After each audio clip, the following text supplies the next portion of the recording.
Hello, hello, hello. How are you guys doing this evening? I am tired tonight. And I laid down for a little bit. It is 3:26 a.m. My husband was still up when I left. He was watching Netflix and one episode after another. He's like, just one more episode, just one more episode. So I was like, I'm gonna go vlog and then I'm gonna come home and go to bed. I am tired tonight. I had a good day today. I got up and I went and got my coffee and I did a review at Starbucks today. And then that's over on my review channel. It's the Jack's. Now people were telling me that I mispronounced it. Skellington, like skeleton. I don't know. Anyway, I don't remember the movie The Nightmare Before Christmas. But look at my hair. It looked cute earlier, but now it's from The Nightmare Before Christmas. But that was the review that I did. And then what did I do after that? Oh, I just had some errands I had to run, and then I came home and I didn't even realize it till later. I thought I had, you know what I just realized? I filmed a BookTube vlog today and I forgot to even upload it. Well, I guess I'll do that tomorrow. I filmed like it was like 20 minutes of me driving, talking about books. So I did that. I like went through all of my audio books that I have and which ones I should read next and all this kind of stuff. Oh, my friend told me to look up this book called The Chain tonight. And then I filmed my videos and I was uploading them and I filmed my reaction to the Shane Dawson trailer. That's what I did for my Peter Monn channel. And then Alex was coming home, so I hung out with him for a little bit, and then I had to get ready. Went and picked up Tanya, and we went to our meeting tonight. It was really a great meeting tonight, and we talked about sponsorship. And so my meeting that I go to, my home group meeting on Tuesday nights, we split up into groups, 4 groups. And so the group that I was sitting in tonight, Tanya was in it too. We sat outside. So it was a beautiful evening. It was kind of fun. There was only like 8 of us in the group, and we sat outside on these picnic tables and it was just really nice. It kind of reminded me of back in the day, this other meeting that we used to go to, where we would sit outside. There's a lot of places that have meetings outside still, or meetings on the beach. There's like this recovery magazine, and in it, there's like all of these pictures of, I have like an eyelash that's like stuck in my eye. But there's these pictures they always put every month in of like all these different meetings from around the world, and there'll be like, you know, one on the beach in Hawaii. It's like a 6 a.m. meeting on Sundays, and it'll be called like Near the End of the Earth meeting or something like that. Meetings always kind of have funny names to them. My very first home group was called, well, what was my very first home group meeting?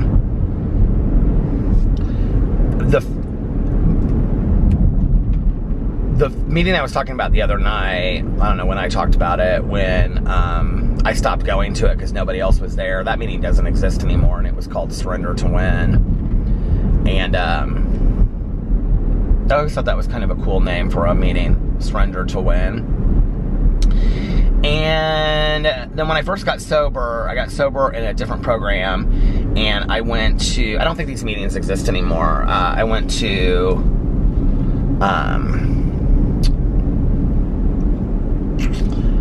a meeting called Just Got Paid, that was on Friday nights, and then my other home group meeting was called Hope in the Hood, and that was a really great meeting. And those meetings don't exist anymore, I don't think.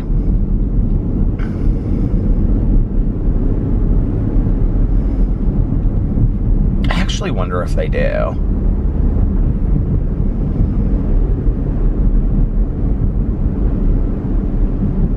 I miss those meetings. I know a lot of the people that used to go to those meetings are no longer sober or have passed. You know, for as many friends as I talk about that I've had that have passed from overdoses and things, I've also had tons of friends of mine that passed when they were sober. You know, that is my camera out of focus. That got sober and then they passed sober. And, you know, like my mom, for example. I mean, she wasn't my friend, obviously. She was my mother. But do you know what I mean? Like, got sober, stayed sober, and then when they died, they were still sober. I've had a lot of friends like that.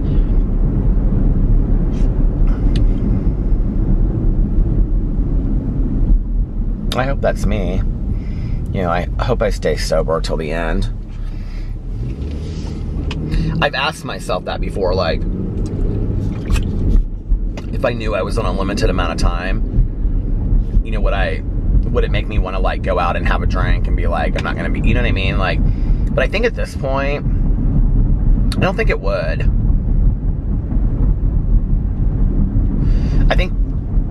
I don't do this as much as I used to do. I would say, you know, around 10 years, I did this a lot, where I would play, like, games in my head, like, if this happened, or if this happened, would I drink or drug again, if this happened, you know? It's weird, like, the closer that we get to legalization of marijuana, the less I think about it. I mean, I know I talked about it on here in a video the other day, but I mean, the less I think about how it would affect me personally as a person in recovery.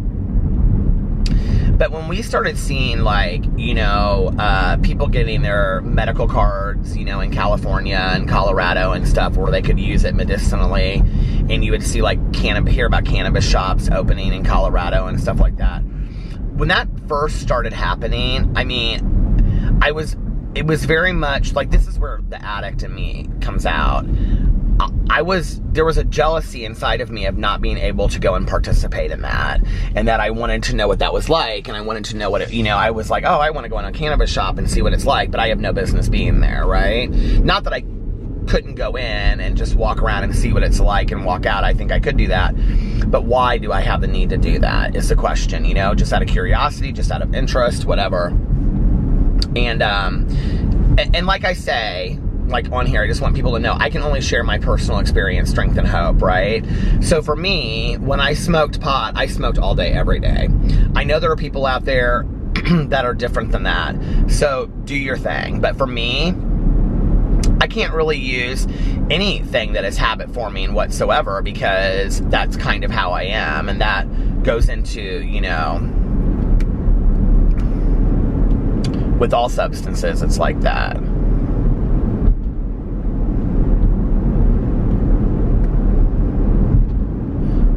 People ask a lot about, you know, I haven't really talked about this on here, so people ask a lot about, like, the casino. Like, it seems like every once in a while I'll get, like, a comment on my vlogs when I talk about having gone to the casino to meet, you know, Valerie or whatever, and people will say,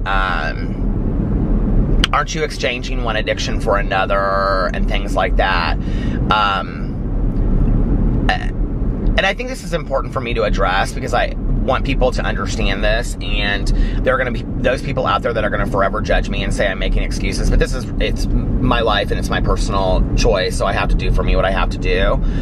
That is a topic that I have discussed at length with my sponsor. I am accountable to her when I go to the casino. She knows when I go, so that any pattern of behavior.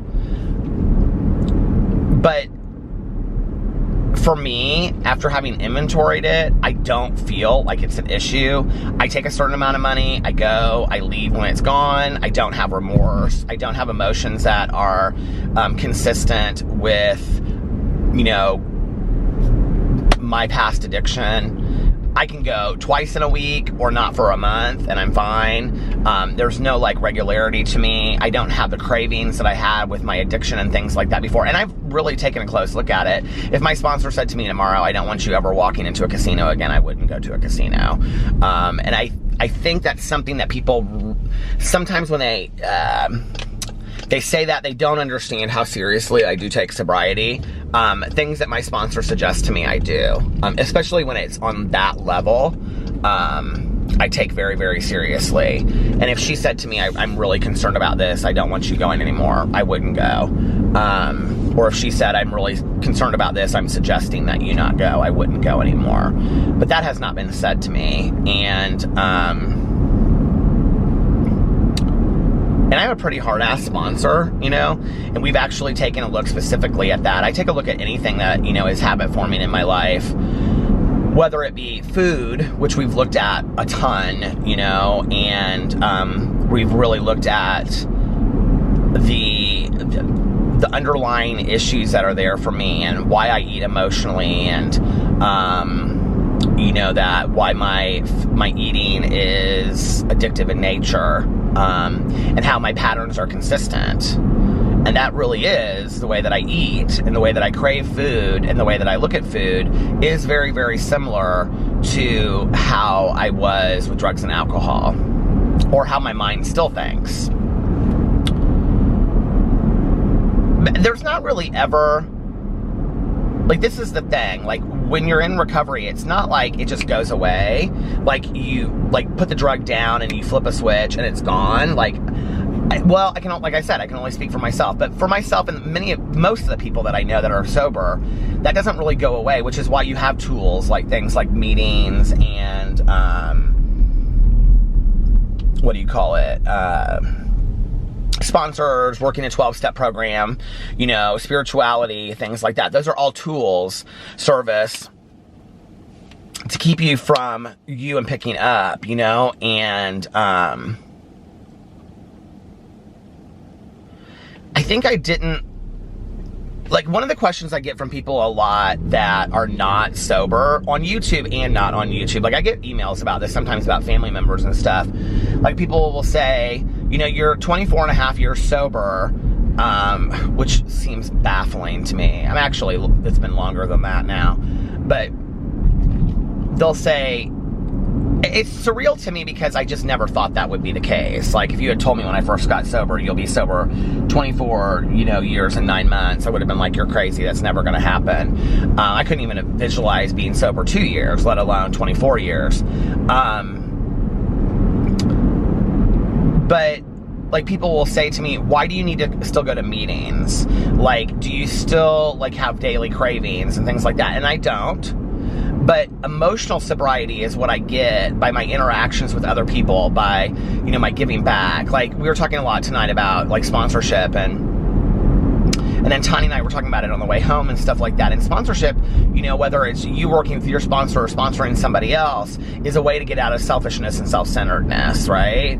That you're helping somebody else, or you're working with another alcoholic or addict, whether it's they're working with you or you're working with them, you're getting out of the self, right? And so it's a way to get out of selfishness. Well, selfishness is a part of, when you don't have emotional sobriety, it's rooted in selfishness and self-centeredness. So it's a way to get out of that. Well, when you think about it, like, yes, selfishness and self-centeredness has a lot to do, you know, it's the root of the addiction, but at the same time, you can be sober for 50 years and still be a selfish person, right? If you're not doing the work. I don't want to be that. So for me to not be that, I have to continue to do the work. On one side, I have over here friends of mine, you know, that were sober, let's say, how long was one of my friends sober? 21, almost 22 years. And she went back out, you know, and the reality was she was that close to a drink and didn't realize it because she wasn't doing the things that we've been taught to do for a long time. And I don't want that to be my story. I don't want to go back out. It makes me sad. I miss her, you know? And, I don't know what's best for her. I'm not God. But for me, like, I have to do everything I can and put everything in the way of that happening to me. And for me, picking up, you know, and really what we say is that we only have a daily reprieve from this addiction. And So that's why I continue to do that. It's also because, you know, it's kind of like, so let's say from January to June, you go to the gym because you want to get Beachbody ready, right? And so then June, July, and August, you have Beachbody and you're maybe going to the gym instead of every day, you're going 2 days a week, right? And you're keeping your body up. But then in August, you stop going to the gym, right? Because summer's over, you don't need your bikini body anymore or whatever. And then what happens after that? Well, your body goes back to what it was before, to some degree, right? And, or, you know, you can start putting on weight, losing muscle mass and stuff. But what about the person that continues to go to the gym year round? I'm such the one to speak about this, by the way. But what about the person that continues to go to the gym year round? Like, they maintain that level of their body, right? So they don't have to start and stop, start and stop, start and stop, because they've maintained that. Well, that's a lot of what sobriety is like, you know what I mean? I wanted to look up this book. Hold on a second.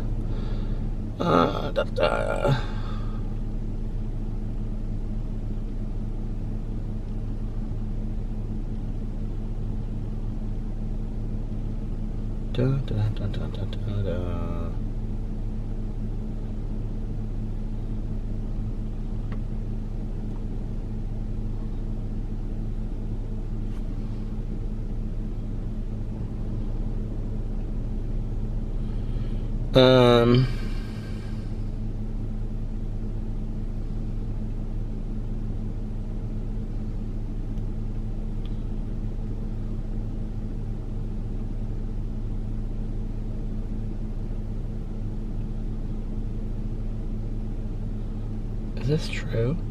Hold on a second. No.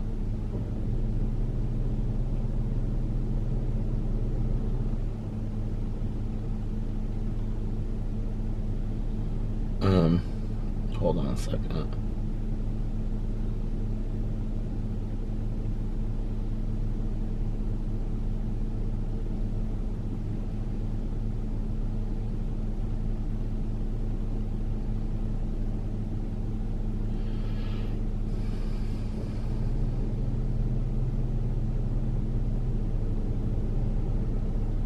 Yeah, none of those meetings that I went to when I got sober still exist. That's sad. Those were great meetings.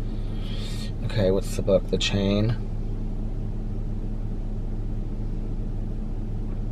Oh, I pulled up Fleetwood Mac's The Chain, which is one of the greatest songs ever. Oh, I saw this actually on Audible. Okay, so she told me this was really, really good. Let's pull up the Goodreads. This should be on my, what do you call it? My booktube vlog, but we're gonna read it on here tonight. This is what it looks like, The Chain.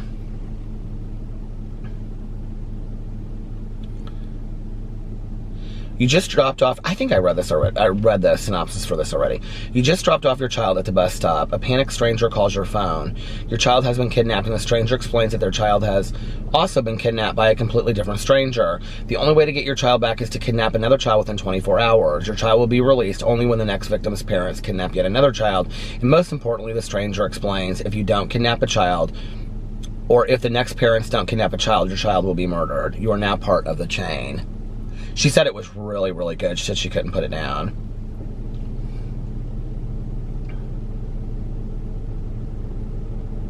And I got a friend request from somebody on Goodreads, so accept that. I love Goodreads so much. If you don't know what Goodreads is like an app for books. And when you go through, it's like on your feed. Here, let me show you. On your feed, it's like Facebook, but people just like put what books they're reading and update it. So you can literally go through here and just see like which books like look good for you, and then you'll see like somebody's reading. Let me find a book that everybody knows. Oh, here it is. This person's reading Lock Every Door, and they're on page 244 of 384. This is one of my friends on Goodreads. And let me find another book. So like this book looks interesting. It's called Hello Girls, that somebody's reading. So I'm going to go over here and I'm going to hit it and I'm going to find out what this book is about. The the cover looks interesting to me. It's two girls' heads and they have sunglasses on. And you can see when it came out in 2019, August 6th. It's 320 pages, and it is by Brittany Cavallaro, a poet, fiction writer, and an old school Sherlockian. She is a New York Times bestselling author of the Charlotte Holmes novels. Oh my God, those are supposed to be so good. Did you guys hear about those? About this girl named Charlotte that went, I think those are the ones, let's see, that went to the boarding school. Yeah, it must be, because she said she was a Sherlock Holmes person. Yeah, the case, okay, so the first one is called A Study in Charlotte.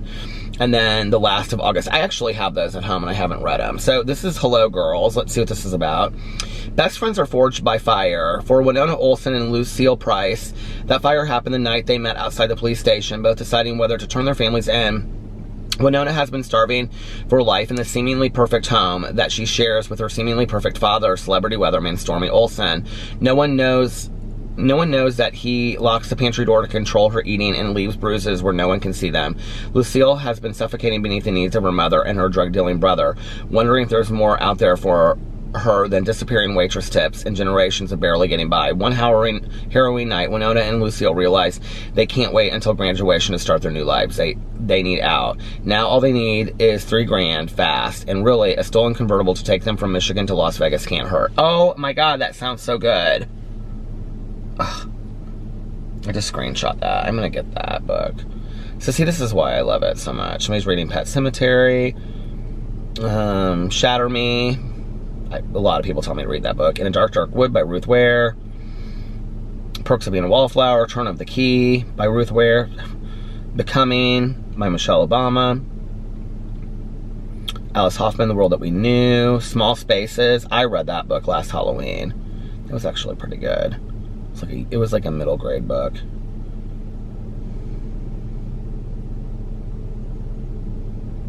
Frankly in Love. The publisher sent me that book. So yeah, so anyway, if you've never been on Goodreads before, that's what Goodreads is about. You know, I think about a lot. I wanted to read through some of my comments. I was going to say something about the early days of sobriety, but oh my God, it's so funny because I was just talking about Ruth Ware and I said something about mascara, and B on here said, I don't even share mascara with my good Judy, because I was talking about the Ruth Ware book, The Woman in Cabin 10, and she like borrows the girl next to her's mascara, and I was like, when I read that, I was like, that doesn't happen. Okay.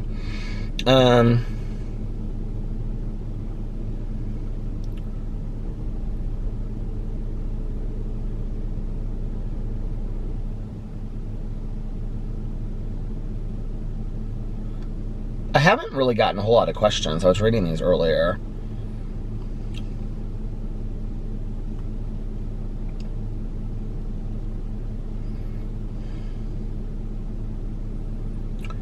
Oh, Donna. I actually downloaded that song tonight. There was a girl. Richie Valens right there. And Donna was her name. Ba-da-da-da.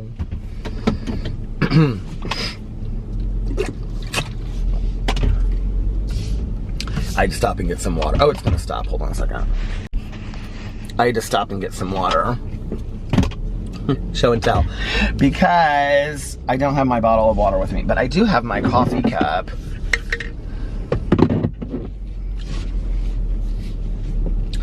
So when I got sober, I went to several different programs.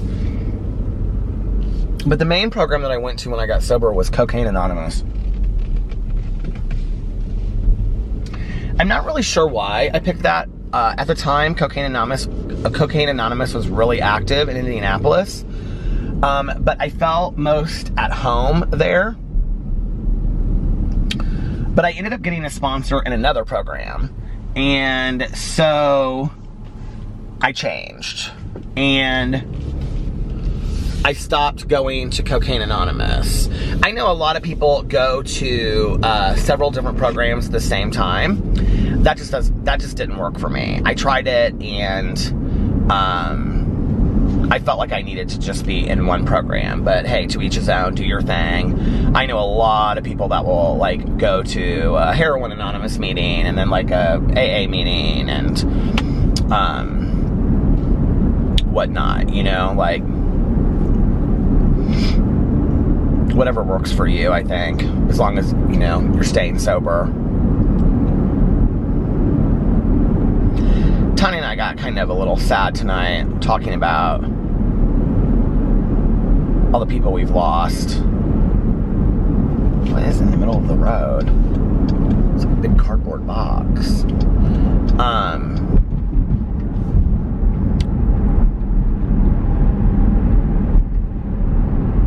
You know, we've gone to this meeting for so long now that it's consistently the same core 20 people that have been going to this meeting, you know, for 20 years, and 20, 30 people, and, you know, some go away during the summer and come back during the winter and then are here, you know what I mean? Like, there's a lot of retired people that aren't, you know, here always the whole year, so when they're here, they come. But there's been quite a few people, too, that through the years, you know, we got really, really close with, and they just are not, that's just not their life anymore, you know? They chose a different path, and it's hard, I think,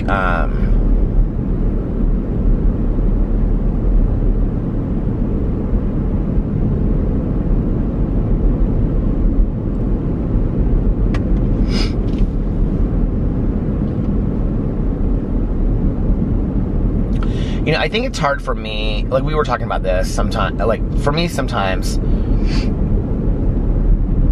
you know, many of us are people that are adult children of alcoholics or addicts, or we come from homes where there were extended family that had addicts or alcoholics, right? And if you come from a home environment like that, like I did with my mother, then you'll relate to what I'm about to say. No matter how much that person loved you, no matter how much they unconditionally loved you and cared about you and said the words, I love you. You know, my mother was extremely affectionate towards me. She loved me. She hugged me. She kissed me. I know my mother loved me. I know that she did the best that she could do with her active addiction at the time. The reality is, it felt to me that her addiction was a priority when I was growing up.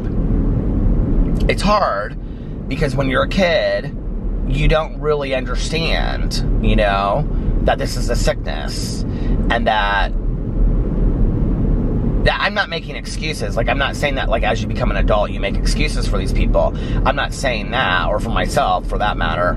I'm just saying that, you know, as you get older, you realize that sometimes, you know, the addiction is more powerful than the person until they're ready to do something about it. Which is why I feel so blessed to have had the sober years that I had with my mom, you know? But at the time that she was heavily drinking, I felt like I was not the priority. I mean, I didn't realize, I couldn't put words to it at the time. That wasn't until years and years later that I was able to put the words to it. But I felt like I was secondary to her drinking. And what I mean by that is, you know, I would call her from my dad's house or from a friend's house and she would be drunk. Like, I felt like she was picking drinking over me. When I would come home and, you know, she would be drunk, it felt like that. It felt like she cared more about drinking than she did about me. And I think that that's, you know, us trying to make sense of it. And that's not necessarily a childish thing. I think, you know, even with adults, like, adults still say, you know, like, I have people that say to me all the time, well, you know, if my sister, like, these are friends of mine that know I've been sober for 24 years, will say, if my sister loved us enough and loved my mom and dad enough and loved me enough, then she would quit drinking. And I'm like, listen, if love were enough, there wouldn't be addicts and alcoholics actively using out there. That's just, you can't think that way. You just can't. Well, I know, but, like, you know, if they really loved us, they would do that. And I even struggle with that sometimes, too, because I think, like, you know, this is the thing, okay? You can't take somebody out there in the middle of their drunk or the middle of their use and say to them, now, do this because you really love your family or you really love your kids, right? While they're in the middle of it. But give them 5 days sober and remove them from the environment and then say, can you do this for your kids? Can you do this for your spouse? Can you do this for your family? And a clear mind and body, then they have the ability to make that choice, if that makes sense. But that person has to have a couple days sober. We don't think that way when we're out there actively using. And I'm here to tell you, as an addict and an alcoholic that hurt a lot of people with my use, it was never intentional to hurt somebody. I never went into it and thought, well, I'm going to piss my dad off, or I'm going to really show my mom, or screw my friends, or any of that kind of stuff, right? It was never that.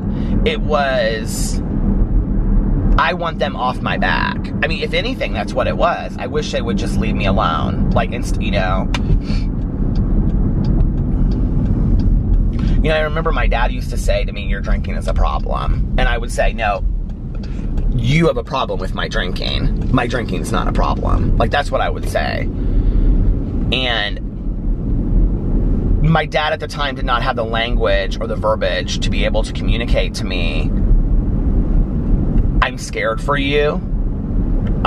It hurts me to see you do this to yourself. You know, when I was finally able to get into treatment and I was in a safe environment, he then was able to go there with that language, you know? He looked at me in the middle of a family group session. We were all sitting in a circle, and my dad and I had to have a family session to get out of treatment. My dad came in and he sat right across from me, facing me, and he looked at me. My dad had a suit and tie on. I'll never forget it. He would not talk to me while I was in treatment. He was so angry at me, and you know, anger is a secondary emotion of fear, hurt, and pain. And I had to have a family session to get out of treatment. And at that point, like, I had gotten real honest with myself and stuff, but you know, my dad hadn't seen that change occur in there. And that was just the beginning, you know?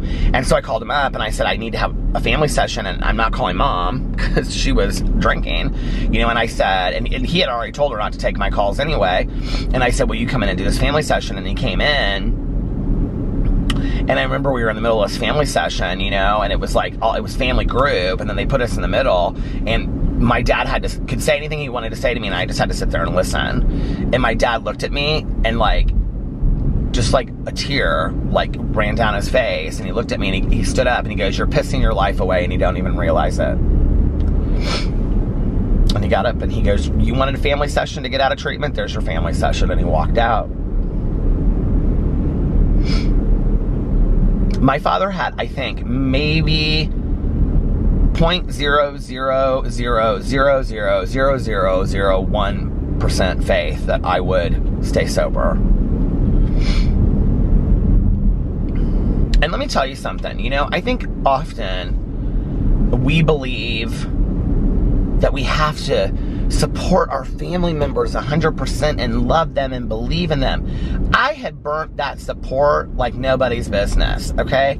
That was literally like a piece of newspaper. The support I had built, I had burnt it away like a piece of newspaper in a fireplace. I'm telling you right now, I didn't have any support when I got out. My financial support, that was it. Thank God. I don't know what I would do, you know? And you know, in all honesty, I look back on that and I think, well, I would have done it. Like, if I had to, if I really wanted it bad enough, I would have done it. If my dad would have said, I'm done. I'm not helping you out. Period. End of story. I'm not financially helping you. I'm not gonna, you know, whatever. I would have had the ability to do it. Would I have? I don't know. And I think that was some of his fear of cutting me off financially. Because I think that, you know, I mean, he was ready to do that when I went into treatment. But I think when I came to him and I said, I need some time, you know, like, because we sat down with an addictionologist at the hospital, and I had to go through this contract, and I had had these behavior contracts before, you know, that do this, don't do this, be out at this time, call your sponsor every day, do this kind of stuff. I had had all these contracts before, right? These behavior contracts are very, like a lot of treatment programs have them. And I said, where do I sign this? And my dad looked at me and he goes, you don't sign it. And I go, what do you mean? And he goes, you follow it, or you leave your keys in the apartment and your car, like, well, I didn't have a car at that point. He was like, you follow it, or you leave your keys in the apartment and leave. I don't want anything to do with you if you're not going to follow it. He was pissed. My dad was done. Like, he was done. I really, you know what is interesting is I never really have asked him. So every year on my sobriety birthday, I call my dad and I thank him for my education and I thank him for my treatment. He saved my life. My dad single-handedly saved my life. And didn't have to. And, you know, we always have a really neat talk on my sobriety birthday, you know. And he's not quick to let me forget what it was like for him. You know, he's somebody that will remind me even 24 and a half years later what it was like, you know. And that's okay. And that's okay because I did that to him, you know.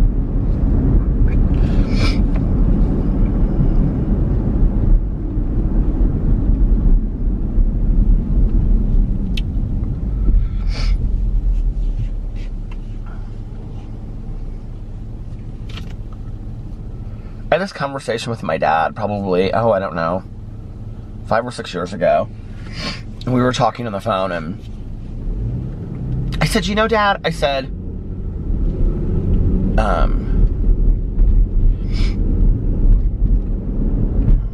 every once in a while, I get these comments about people are under the assumption that I have some huge trust fund that I live under with my father. That is such a fat joke, but whatever. That's not the case. And I've actually shared on here that my dad and I had a conversation that he was gonna, you know, I think when I was after I got my second sponsor, so that I wasn't gonna take any more money from him because our relationship was built on financial security and money. But I am indebted to him for paying for my treatment and my education and for, you know, my first 9 months of sobriety until I started working in that May. But I think he supported me financially and helped me out until like that August, September, when I was back in school. And that was when I was working full-time before that, but I said to him, I said, you know, you never, like, asked me about this or about that, and I can't remember how I said it, but, like, I hear friends of mine, like, they'll have conversations with their parents, even our age, where they'll be like, you know, are you okay on money? Can you do this? Can you do that? And I said, you know, Dad, I said, you never really asked me questions like that, you know, like, and he goes, you gave me the greatest gift that I never expected in my life. And I said, well, what is that? And he said, I go to sleep at night with, you know, I don't worry anymore about you. I don't worry if you're okay, you know? You're married to somebody that I love, and, you know, your stepmother and I both love Alex, and, you know, you financially support yourselves, and you're happy in life, you're contributing to the world in a positive way. And he said, you gave that to me. I never thought there would be a time that I would be able to say, you know, back when you were out there using and I was worried, is he dead? Is he in jail? Where's he at tonight? You know, my dad worried about that every single night until, I don't even think it stopped when I got sober. I think for the first 2 years, he didn't even really believe I was, you know, and, you know, he said, when I was growing up, you know, people would come up to me and they'd be like, oh, your father is, you know, so-and-so, and, you know, oh my God, he's so great, he did this for me and whatever. And he said, do you know that I have people that come up to me and say that about you now? And he said, I'm so proud of you. I don't have to worry about you anymore, and you have given that to me. I go to sleep at night and I don't worry about you. And I know you're going to be okay. And he goes, I did my job. And he goes, and you did yours. And that was kind of a turning point for my dad and I, you know, that we were able to have this just, like, I was, like, finally, I had become a man in my dad's eyes to some degree, you know, like, he didn't have to worry about me anymore, you know? When it hadn't been like that when I was growing up.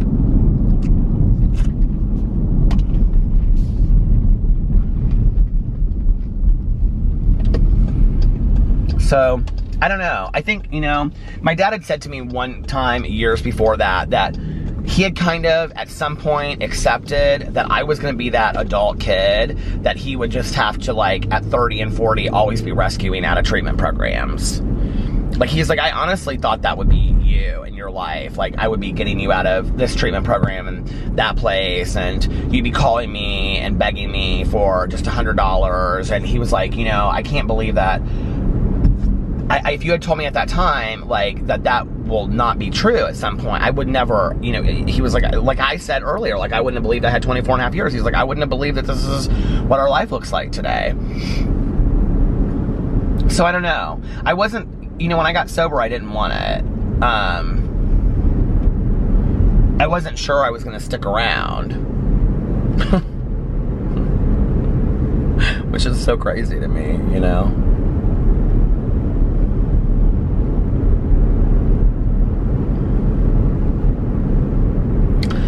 I remember leaving, like, meetings in early sobriety when it was, like, snowing outside, and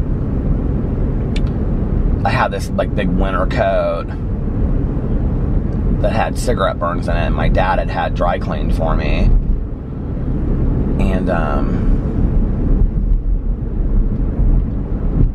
I still have it in the basement. I'm sure that's a real shocker to people. But I can remember, like, coming, you know, out of meetings and,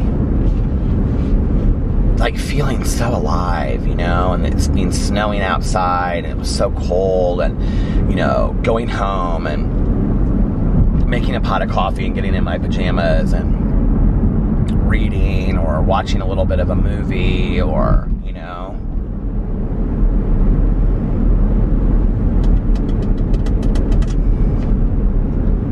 so homey, felt so safe.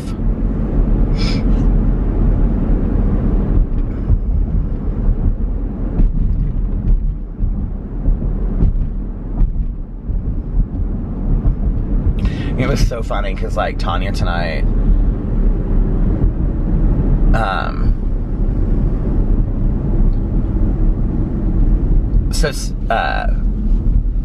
sometimes where we have the meeting, like, they're holding, like, a meeting at, like, it's in a church. They're holding a meeting at this, like, church, right? And, so we sometimes have to have it at this, like, other building that's, like, on the property. And that's where it was tonight. And Tanya was like, she was like, I just, like, stopped at the gas station. She's like, I want to get a fountain pop. So she got a fountain pop at the gas station. And so we were on the way there, and she was like, I hope they have coffee over there. I was really wanting meeting coffee. There's, like, something to be said for a cup of coffee at a meeting, you know? Like, just even the simplicity in that.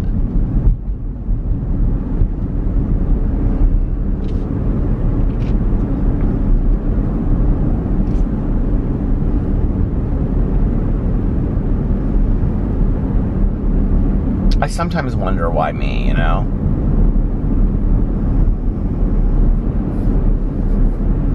Tanya and I were talking about that, and she said,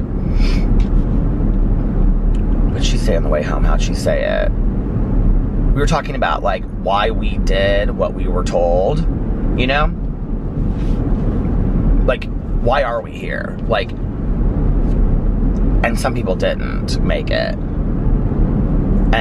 And I was resistant to some things. I mean, I didn't do everything I was told, but the big things, I did. And, you know, like, go to meetings, go to my aftercare at the time, you know, call my sponsor every day, work steps, do this, do that. I mean, those things I did do, right? Not pick up. And I said to her, I said, like, I don't know why. And she said, well, I know why. She said, for me, she said, I didn't want to die, and I was willing to do what anybody would tell me to do so that I didn't end up dying. And I really think that's it. Like, I really believe I have this, you know, awareness, this moment of clarity where I was like, dude, you're going to end up dead. Like, seriously. You are ingesting more substances in your body that is, like, normal. Like, for an addict, normal, you know? Like, I mean, I was like, okay, So I was getting up and I was drinking, you know, in the morning. It would depend.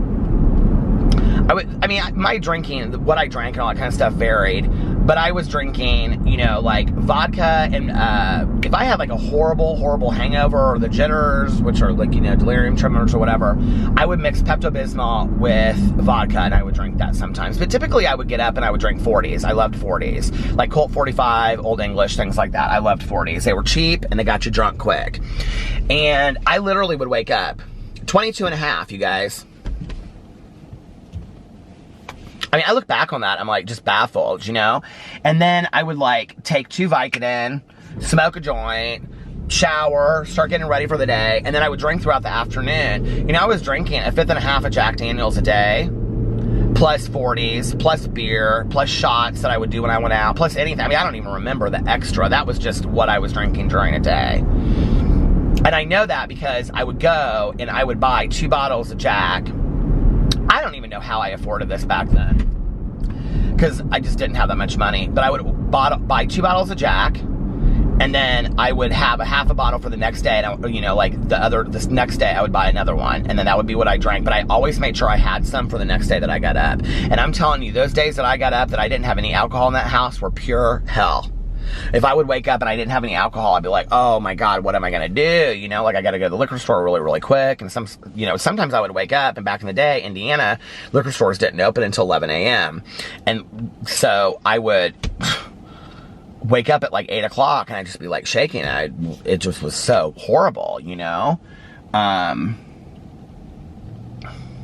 used to vomit. My friend and I, my old roommate, she and I used to make ourselves vomit so we could drink more. We would get the alcohol out of our system so we could get drunk again. And that's really sick. Think about that, you know? I'd eat just about any kind of pill that anybody would give me. And you know, the last year and a half, I did, cocaine was one of my major drugs of choice. I snorted it and I smoked crack, and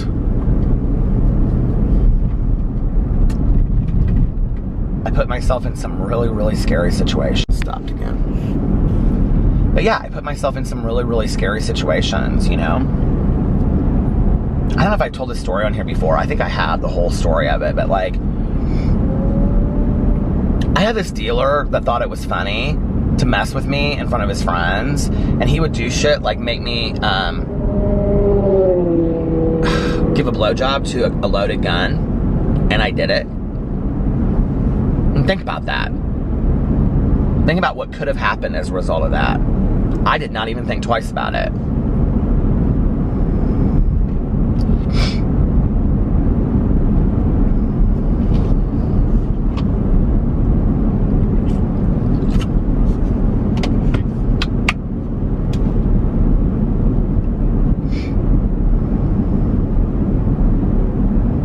I look at that and I think sometimes, like, you know, I want to talk about the bullying and I want to talk about what other people did to me, but look at what I did to myself.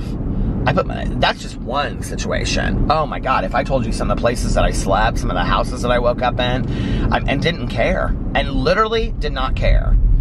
And the self-loathing was so thick that I thought, you deserve this. This is what you got. You're a piece of crap. You deserve this, you know?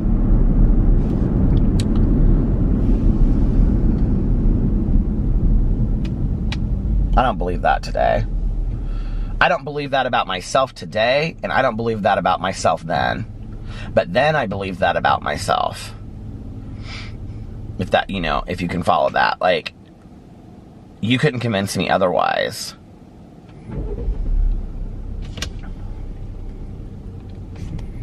I think that's why when people come in and they've, you know, are just getting sober, that they look so defeated and full of shame and guilt. When shame and guilt are purposeless emotions that do absolutely nothing for us. They don't help us in the least.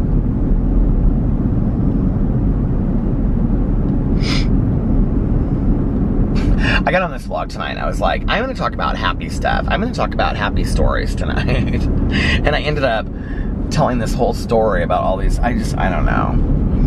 I'm full of, like, when I leave meetings, I'm always, like, you know, full of gratitude, and especially that meeting, because I grew up in that meeting. You know, I was taught how to be a person of character in that meeting, and when I didn't want to come back, they begged me to come back, and, you know, they held my hand when I walked back in, and they never made me feel less than. And I've cried my eyes out there, and I've shared my soul, and I've told them myself about how I feel on a daily basis when I'm down and I'm shitty and I'm pissed off. I come in there and I say I'm down and I'm shitty and I'm pissed off, and they don't look at me, you know, like I'm any different than anybody else, and they share the same. And, you know, when I leave that meeting, sometimes I feel just so full of love and emotion, and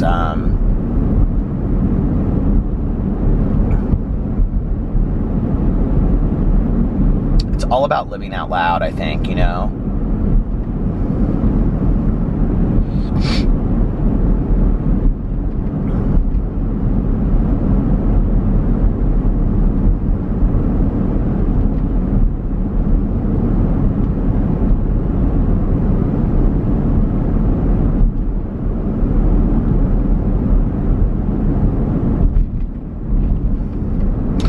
Weird. I'm like, in my head, I'm like going through like the faces of people that I've like known, that like now I'm like, I wonder where they are. You know, some people come in for a couple months and you get to know them real well, and then you just don't ever see them again, you know.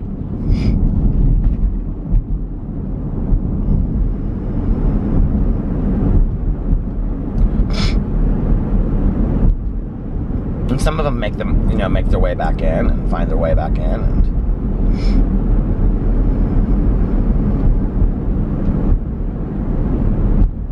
I was actually, this is like, we're gonna swing topics now, but I finished watching Paris is Burning. I kind of was watching it in parts when I was eating, like over a period of like 3 days. And I was reading all these articles about Jenny Livingston, the documentarian, and that filmed Poe, or did I say Poe? Paris is Burning is what I was talking about. That she filmed Paris is Burning. And it came out in 91, and I was thinking about that. Like, I think I may have talked about this on here, but like, I remember going to see it. And I remember how much it impacted me at the time. And, you know, so I was reading all these articles, and like, where is the cast of the people that were in it now? And like, all of them are dead. Like, all of them are gone. I had been reading some articles a while ago, too. I did this like a month or two ago as well. But I was reading more extensive articles. I literally read like 3 or 4 articles that were like interviews with Jenny Livingston. And that was like in the 25th reunion. So what would that have been? 2016, I think? 17? 16? I can't do math. I really can't do math. But, it was interesting, you know, hearing about these people and how the aftermath of that documentary affected them, and what that life was like for them, you know, outside of just being in this documentary and things like that. And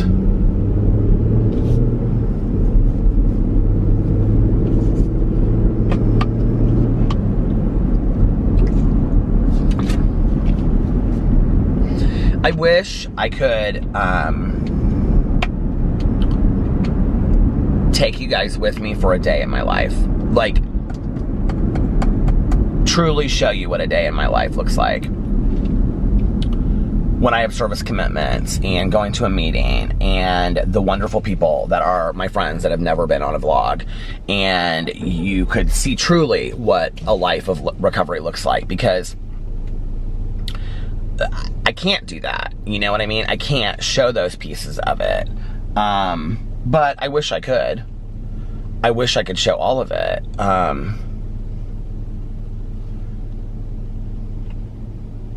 I can't.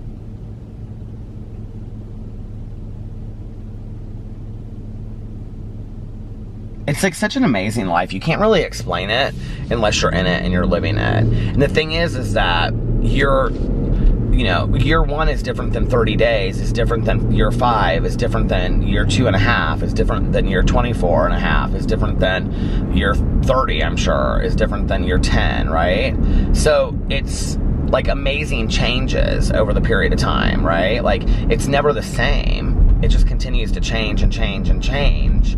And, you know, it's also not like this continuously awesome just life day after day, you know? I mean, it's like, it's really just it's a design for living, as it says in the text, you know, that it's a way to live your life. But it doesn't mean that when you get sober, everything's going to be perfect. There's going to be a lot of crap that comes your way. I think that maybe that's one of the things that saved my ass. You know, is that I never expected when I got sober that things were going to be perfect.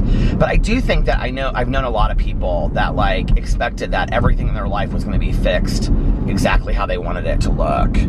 You know, and I think that when you realize that that's not necessarily the case, or that, yeah, I fixed my relationship with my dad, but maybe it took longer than I thought it was going to take, or maybe I fixed my relationship with my dad, but it will forever be scarred in certain ways. Do you know what I mean?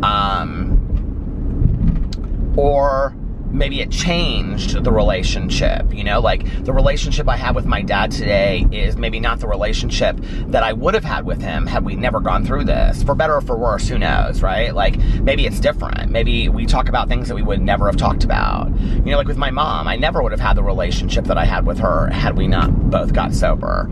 So, you know, that's, when I look at that, I think, I mean, that's such a blessing, right? I think had she not gotten sober, when she passed, I would have a lot of resentment and anger. I really, really do, you know? As healthy as I try to be today, I think that I would be really pissed that I never got to really have that relationship with my mom that I looked for. Her getting sober gave that gift to me, you know? And I think that I gave that gift to her as well in return. So it's not that things get perfect, you know, it's not that at all. It's that we have a design for living. We have tools to use today. We have skills, you know, we have support network. We have ways to get out of ourselves when we're being selfish. We have ways to evaluate and inventory things when we really don't know what our part is in it or what to do with something. And then when we figure out what our part is in something, we know how to make amends for that and how to turn it into something right. And we know how to, you know, do all these things so that we can have the best life possible. That's really about as deep as it is. I'm dying for a Diet Coke. I have this water over here, but I gotta get a Diet Coke. We say that every night. You know what I mean? So,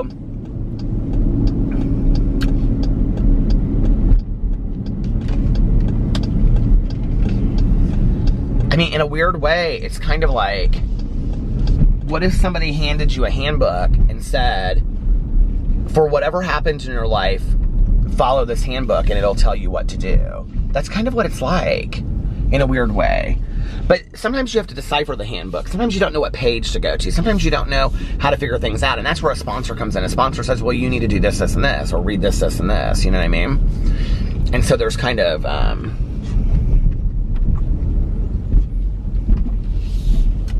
let's see if I can find any change down here. 1/4.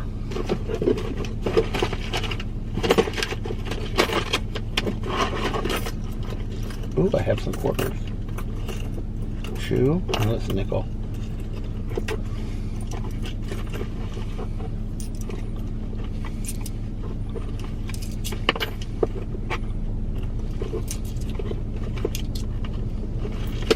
This car has been in front of me forever. Up there, they moved.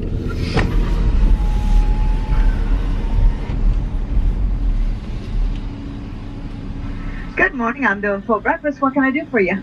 Can I get a large Diet Coke, please? That be all for you? Yeah, that's it. 109, second window, please. Thank you. Thank you. You're welcome.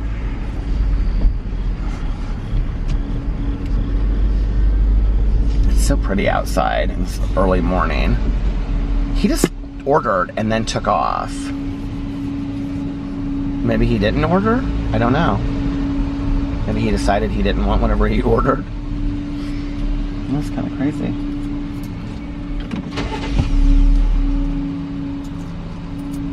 What'd she say, 109? Oh, I need one more penny.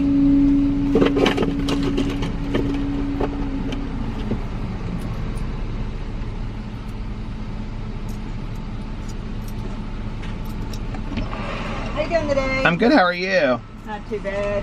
How much is it? $2.50, one burrito, and the Dr. Pepper and the whites, right? No, they drove off. Oh, they drove off? Yeah. You got the large diet? Yeah, I'm sorry they drove off. How much is it? The large diet, 109. Here you go. Here's 9. Do a lot of people drive off? Yeah. Do they really? If whatever they feel like, they want to drive off, that's okay with me. I don't care.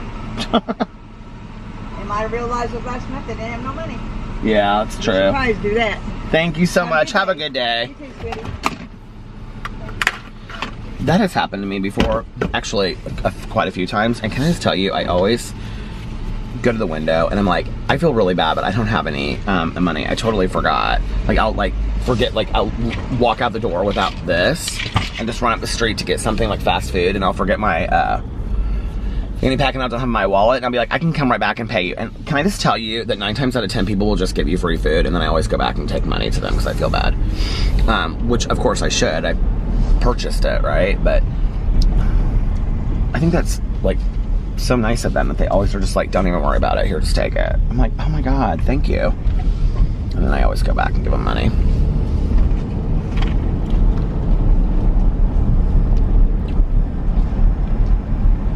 I've literally been talking all day and my throat is kind of starting to hurt a little bit.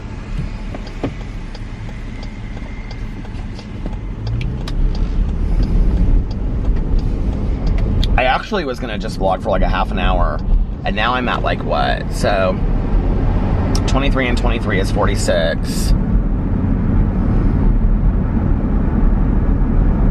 What did I just say? 23 and 23 is what? 46, did I say that? And then I'm at 14, so 46, 56. I'm right at like an hour right now. Well, I'm probably like an hour and 1 minute because it's like 23 and a half minutes, 23 and a half minutes. And I was only gonna vlog for a half an hour today.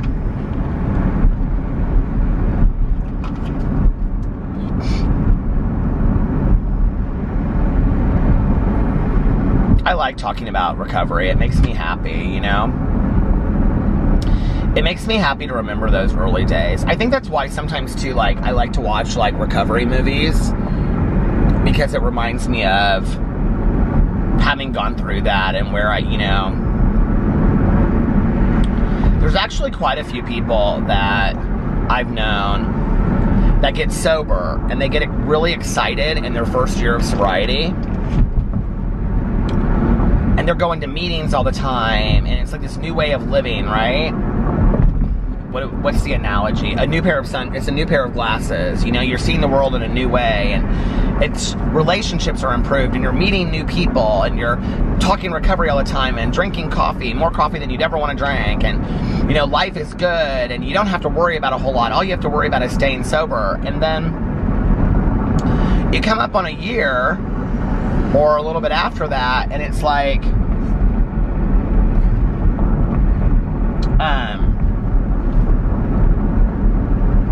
you know, it's like, well, this is not as exciting as it used to be. And,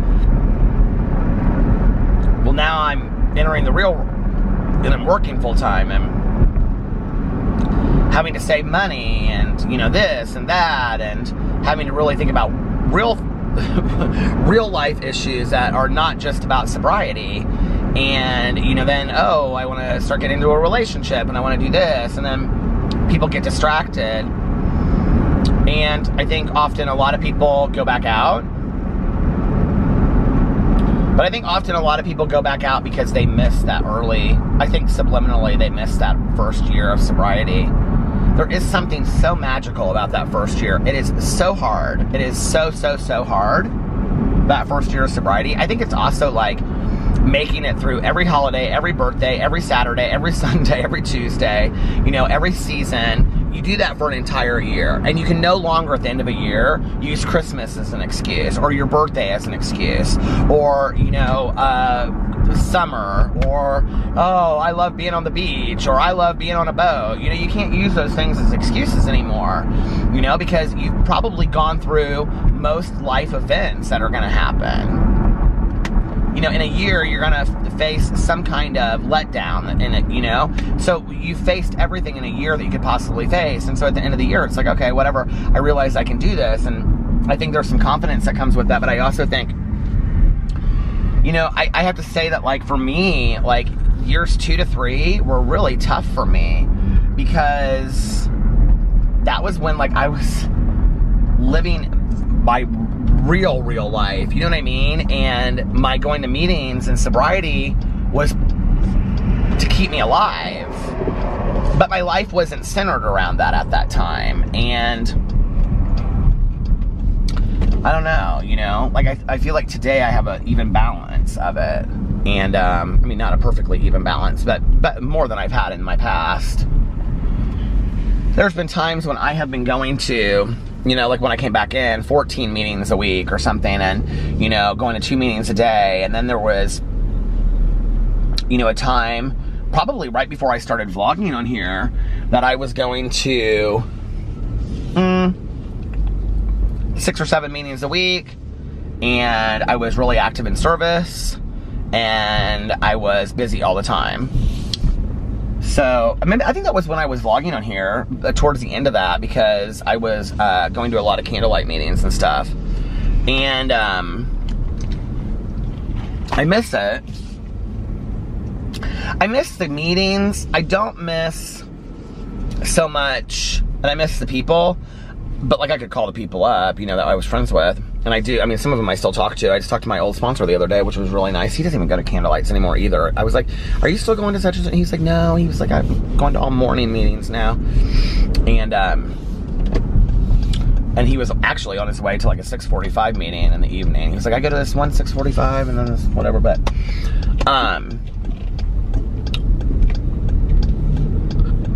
it was a lot, you know. It was...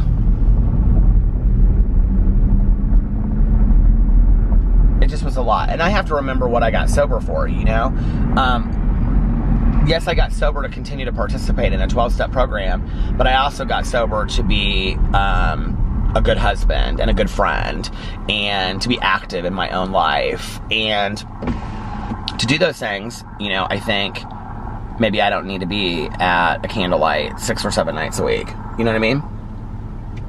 I think I need to be at home sometimes and participate, you know, in my life at home as well. And that was difficult. So, but I also know that had I not done that during that period of of my life, and I hadn't been going to all of that and participated in that and been as active in service as I was then, I would not be here right now. I know that for a fact. I actually was telling him that the other day. Like, I needed to be that structured at that time. I needed that, you know?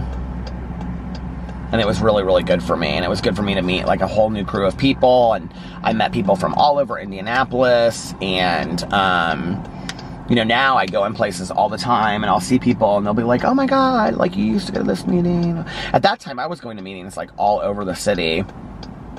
And, it was good, you know? It was really good for me to realize that sobriety is alive and well all over, you know? And I also know now where meetings are all the time, so if I ever want to just, like, catch a meeting, you know,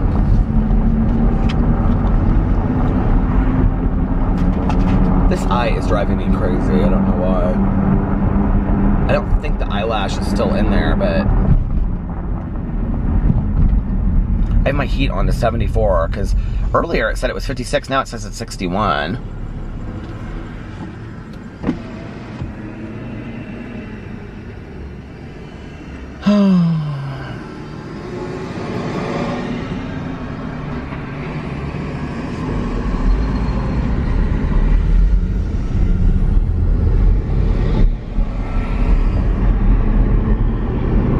It's a good life.